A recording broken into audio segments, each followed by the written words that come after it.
avisar a todos los hermanos y al mundo para que se preparan ese día.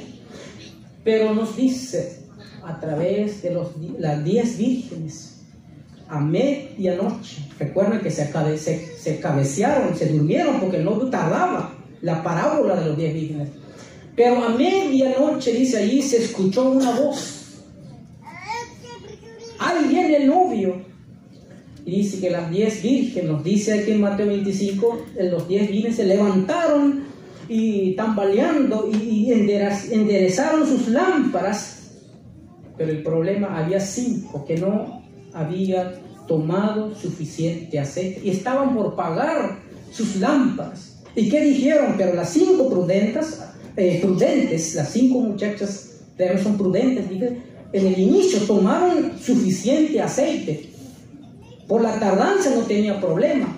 Pero las 5 insensatas, nos dice Mateo 25, en los versículos que siguen, cuando se levantaron las 5 insensatas, estaban ya por pagar sus lámparas.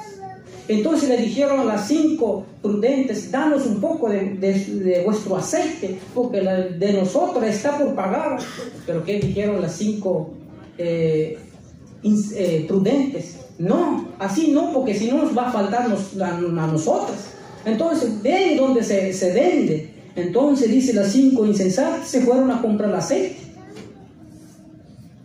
Pero ¿qué pasa? Nos dice ahí, llegó el novio. Se abrió la puerta y entraron los que estaban listos para preparar, y se cerró la puerta. Y todavía de último, dice ahí, regresaron las 5 insensatas, tocaron la puerta: Señor, ábrenos.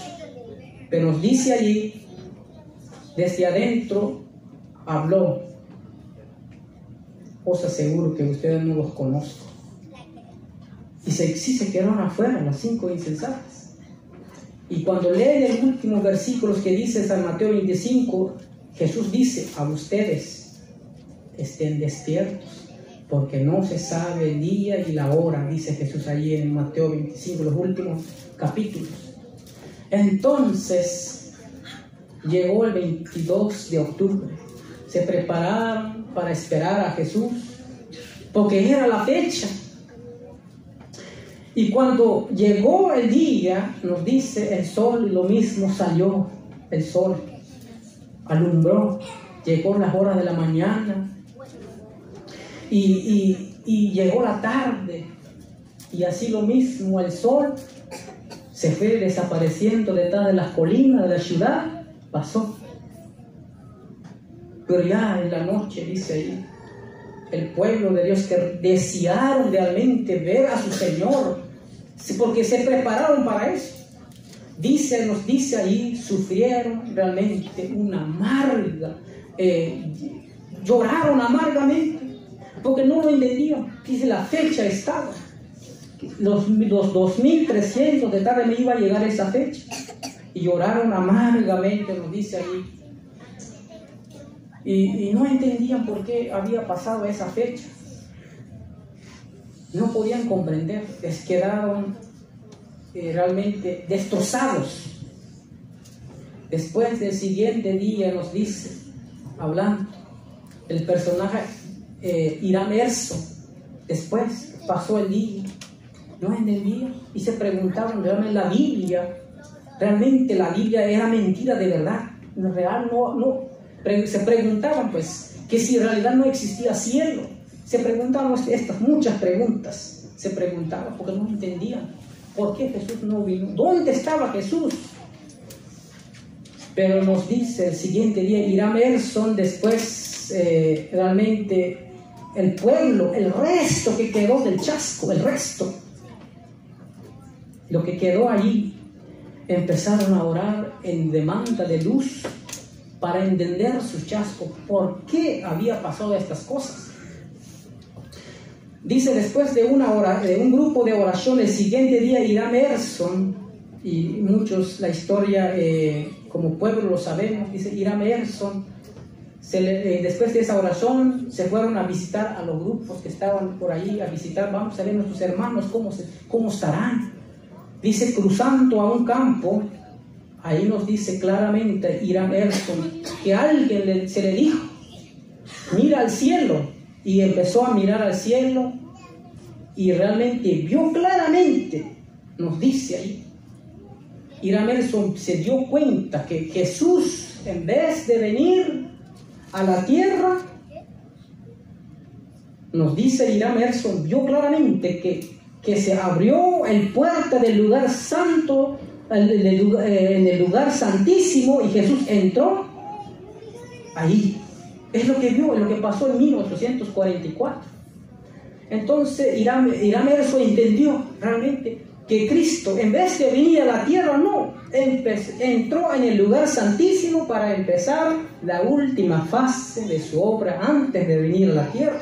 Entonces lo que pasó en 1844. ¿Cuál es el propósito de Dios? A ver si podemos resistir un poquito más. ¿Cuál es el propósito de Dios de ese chasco? Aquí está. Dice, han quedado nuevamente chasqueados en su expectación. Jesús no puede venir todavía. La tierra, dice, todavía a la tierra. Ellos tienen que soportar mayores pruebas y por él deben, dice, renunciar a tradiciones y errores que recibidos de los hombres y volver por completo a Dios y su palabra. Deben ser purificados, emblanquecidos y probados los que soporten esa amarga prueba, obtendrán la victoria eterna. Entonces dice aquí, en forma parecida dice el Espíritu de Profecía, vi que Jesús consideraba con la más profunda compasión a los que se habían chasqueado, después de haber guardado su venida, y envió a sus ángeles para que dirigiesen sus pensamientos de modo que pudiese seguirle donde estaba. Les mostró que esta tierra no era el santuario, sino que él debía entrar en el lugar santísimo del santuario celestial, como dice Hebreos, para hacer esa expiación por su pueblo, para recibir el reino de parte de su Padre. Y después de eso, dice, volvería a la tierra. Es lo que pasó en 1844. Se conoce como el chasco. Es lo que pasó. Entonces el que quedó ahí, pues tenía, ¿por qué? Porque en esa época las iglesias habían aceptado los errores, las doctrinas que venían del Papa, realmente las tradiciones y las enseñanzas que no estaban en la Biblia. Por eso este pueblo tiene que ser purificado, el resto que estaba quedando de ese resto, hablando del resto de los hijos de esa mujer que estaba quedando, que estaba por surgir de ese pueblo. Es lo que pasó en 1844, pero Dios nos dice claramente que Dios no iba a dejar a su pueblo así nomás, sin guía, sin dirección. Por eso nos dice el último versículo, Apocalipsis 10, se le dice a Juan, es necesario que profetices otra vez a lenguas, naciones, pueblos. O sea, el pueblo que quedó, el resto, ese remanente de la mujer que quedó, Dios no iba a abandonar a su pueblo. Por eso nos dice Juan no se iba, porque Apocalipsis 10 estamos estudiando aquí bajo la sexta trompeta. O sea, ya no estamos en el tiempo de Juan, sino que estamos mirando, el apóstol Juan ya no iba a estar vivo en esa época, porque es en la sexta trompeta lo que aparece el ángel. Entonces, en realidad, el pueblo iba a tener el don de profecía. O sea, Dios no iba a abandonar, porque dice Proverbios que sin profecía el pueblo se tuerce, ¿no? Pero cuando hay profecía, el pueblo no se desvía, no se tuerce. Entonces Dios no iba a abandonar a su pueblo, el resto que quedó. Por eso lo iba a dar el don profético, en donde se manifestó. Ahí podemos ver claramente el don de profecía se manifestó a través de Elena G. de White, para guiar a su pueblo, para dirigir a su pueblo para que el pueblo realmente pueda seguir su camino. Por eso nos dice Apocalipsis también, el dragón se airó contra la mujer, por el resto de sus hijos, dice, porque guardan los mandamientos y tienen el testimonio de Jesús. Por eso Satanás se enojó con ese restito que quedó. ¿Por qué? Porque guardan los mandamientos, porque después de eso descubrieron, porque el tercer mensaje, ahí podemos ver la ley de Dios, la imagen, porque es el que adora la imagen de la bestia. ¿Dónde está la ley de Dios? Eso está en la ley de Dios. No hagas imagen ni adorarás. O sea, el tercer ángel que iba a seguir después de eso, iba a hablar la ley de Dios. Después de eso empezaron a ver en el lugar santísimo, estaba la ley de Dios. O sea, el pueblo de Dios que surgió, que después de 1844 iba a tener el don de profecía a través de la sierva del Señor, Elena G. White. Ahí comenzó. Por eso, el párrafo que me gusta: no tenemos nada que temer a menos que olvidemos el pasado como Dios ha guiado a su pueblo. O sea, no tenemos que temer en el futuro. ¿Por qué? Porque Dios ha guiado a su pueblo como proféticamente salió el pueblo adventista. El resto que quedó de el chasco, el remanente que quedó, porque es el remanente de todas las iglesias que surgió ahí. Y ahí donde se manifestó el espíritu de profecía para guiar a su... Por eso hay un párrafo que dice, Satanás puso su ojo maligno de ese resto que quedó.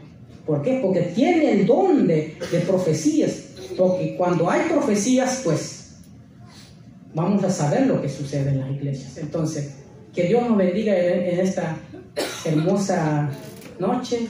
Ojalá que hayamos comprendido lo que dice la palabra de Dios. Que Dios nos bendiga. No sé si, creo que vamos a orar. Vamos a orar. Vamos a ponernos de rodillas.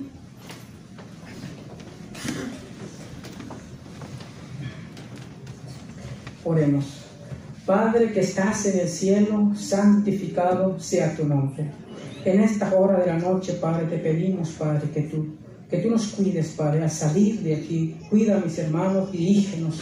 Y el día de mañana, tráenos nuevamente, Padre. Te lo pido en el nombre de Jesús. Amén. Amén.